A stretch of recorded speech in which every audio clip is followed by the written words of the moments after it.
very long time ago in a far-off land to the east, there lived a very rich and powerful sultan. Every year, on his birthday, the people flocked to his palace with gifts. Now, as it happened, a young rug salesman from another land who did not know of this custom chanced to come into the town that day in hopes of selling his rug.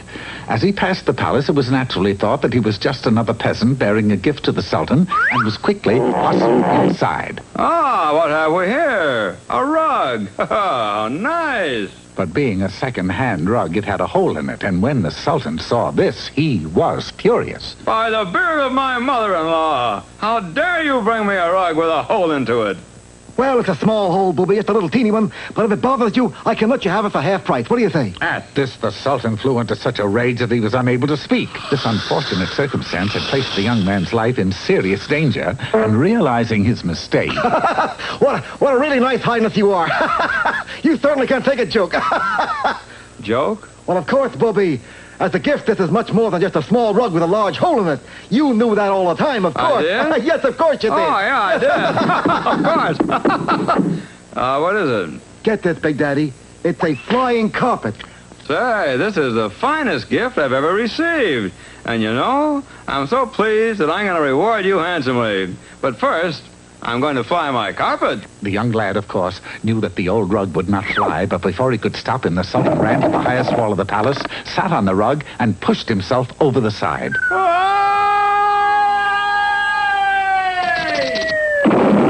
So, treacherous one, a flying carpet, eh? The unfortunate lad was quickly seized and thrown into the palace dungeon.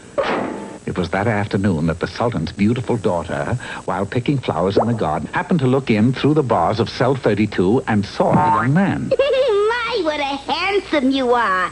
What are you in for? A very short time, sweetie.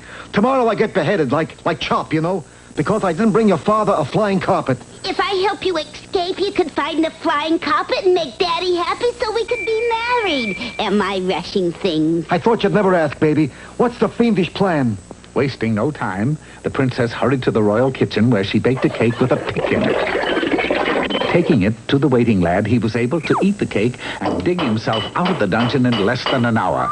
Running into the city, he entered the first rug shop he saw. Quick, Yasha, give me a flying carpet. What color? How about blue? I got no blue ones. All right, give me a red one. No, we got no red ones either. In fact, we don't have any flying carpets at all. Why didn't you say so? You didn't ask me. How about a throw rug? The lad went to every rug shop he could find. He found one carpet that could crawl, two that could bounce, another that could swim, but not a single one that could fly. Finally, in a last desperate effort, he went to a fortune teller.